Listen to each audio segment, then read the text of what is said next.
Just kind of some random ramblings. When we send your chrome out, we're going. This fuel cap's had a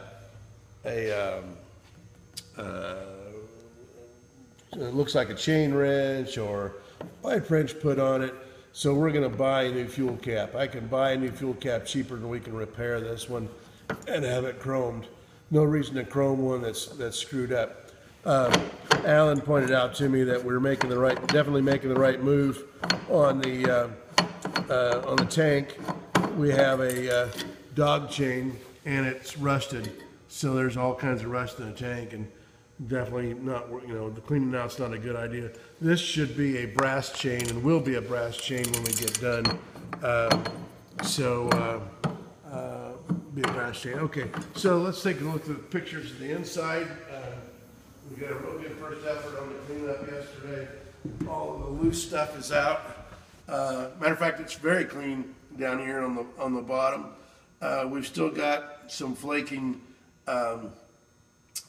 gray paint that we're going to get off, and so this, just the first cleaning though was real successful. Actually, looks very, very good, and we'll get this set up for painting. What we're going to do is we'll end up spraying the paint in.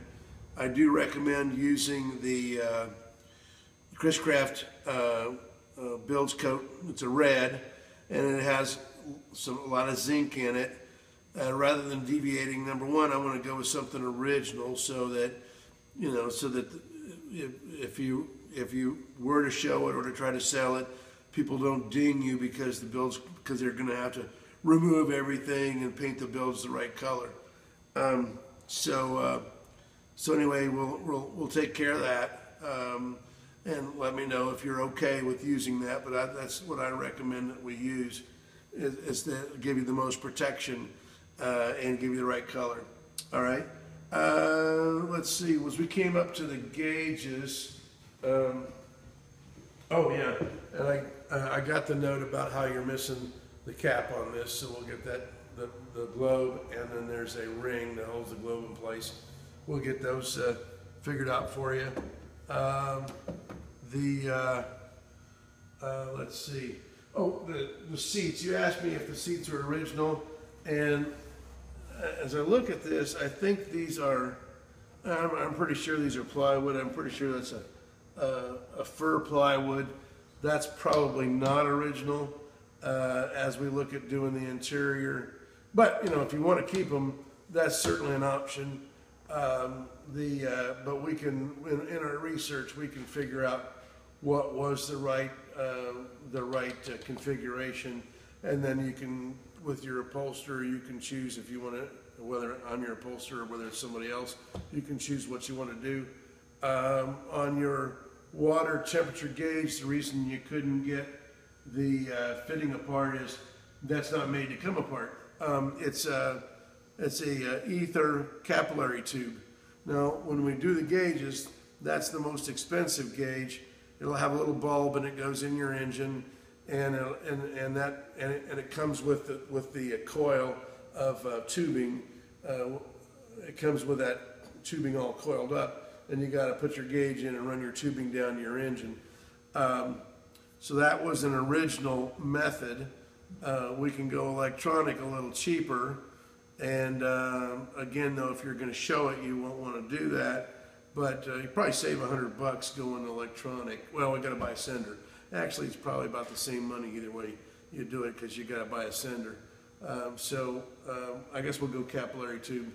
But let me know if you want to do that or not. Also, this doorway up here, I've determined that's not really original. You would have had a kick panel where your feet went. That, instead of being vertical, would have been at about a 45-degree angle, and then a panel that would, above the kick panel, that would seal that area in the bow off. No big deal, just showing you the variations and showing you what's right and what's wrong. Doesn't change a lot. Okay, you're sitting pretty far forward on the trailer, and so I know we talked about a bow stop. you don't have to have a bow stop, but I would recommend that we sit you farther back on the trailer, and we can take the existing bow stop. Yeah, you know, you've got another foot at least on the trailer that we can sit back here farther over these bunks. And you got quite a bit of tongue weight now, and actually when you add the engine, you're going to have more tongue weight. So let me show you your bow stop up here. We can adjust what you have here, and move, when the boats move farther back, we can adjust what you have. So this is real dangerous right here. You might get in when you're launching. You might get into that.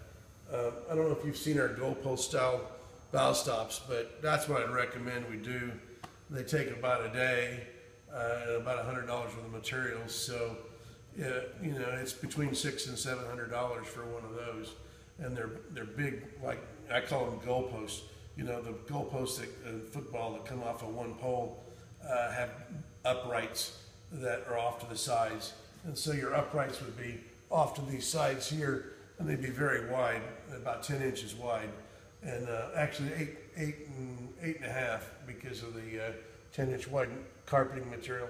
But at any rate, so they make a really wide target to hit with your boat, and it's virtually impossible to damage your boat when loading and unloading. So anyhow, we're going on as planned and proceeding, and just wanted to give you a quick update. Thanks.